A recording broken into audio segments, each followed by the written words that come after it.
윤석열 정부의 경제정책이 일관성을 완전히 상실했습니다.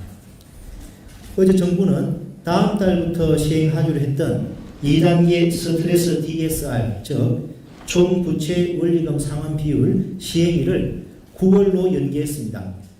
불과 2주 전에 정부가 가계부채 점검 회의를 열고 갚을 수 있는 만큼 빌리고 처음부터 나눠 갚는 대출 관행을 확립해 나가겠다는 입장을 밝혀놓고는 갑자기 정책 방향을 뒤집은 것입니다. 정부는 결국 시장에 그리고 국민에게 빚 많이 빌려서 집 많이 사라고 사인을 보낸 것입니다. 세수 펑크로 지출 여력이 없는 정부가 가계 빚으로 부동산 경기 부양을 해보겠다는 것은 아닌지 모르겠습니다. 문제는 지금 가계대출이 다시 정가세로 돌아섰다는 것입니다. 지난 5월 가계대출은 5조 4천억 원 늘었습니다.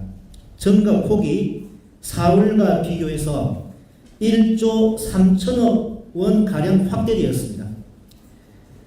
5월에 늘어난 가계대출 중에 주택담보대출이 5조 6천억 원을 차지합니다.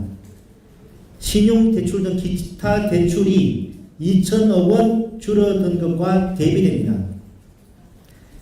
이런 상황에서 정부가 가계대출 증가를 막을 정책의 시행을 갑자기 유예한 것입니다. 정책의 일관성이 없을 뿐 아니라 매우 위험한 결정입니다. 한편 얼마 전 정부가 발표한 저출생 반전을 위한 대책도 마찬가지입니다. 정부는 지자체의 적극적인 저출생 대응을 지원하겠다며 재원으로 부동산 교부세를 활용하겠다고 밝혔습니다. 그런데 부동산 교부세의 재원은 모두 종합부동산세, 즉 종부세에서 나옵니다.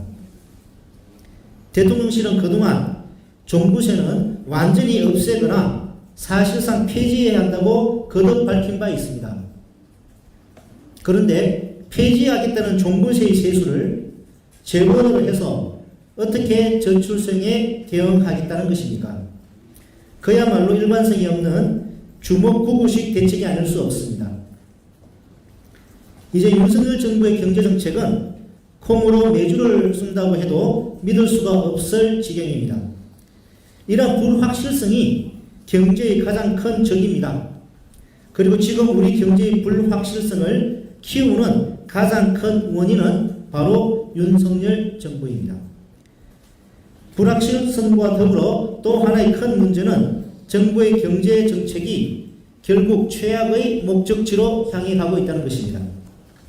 세수가 부족한데 부자들 세금을 깎아주고 가계대출은 급증하는데 가계빚을 더 늘리고 지역 경제가 무너지는데 교부세는 줄이면 대체 소는 무슨 돈으로 키우겠다는 것입니까? 일관성이 없다면 상식이라도 있어야 할 것입니다. 해야 할 때 하고 하지 말아야 할 때 하지 않는 것이 바로 상식입니다. 윤석열 정부가 경제정책에서 상식을 되찾고 벼랑 끝에 서 있는 민생을 더 큰 위기로 몰아넣지 않을 것을 촉구합니다. 마치겠습니다.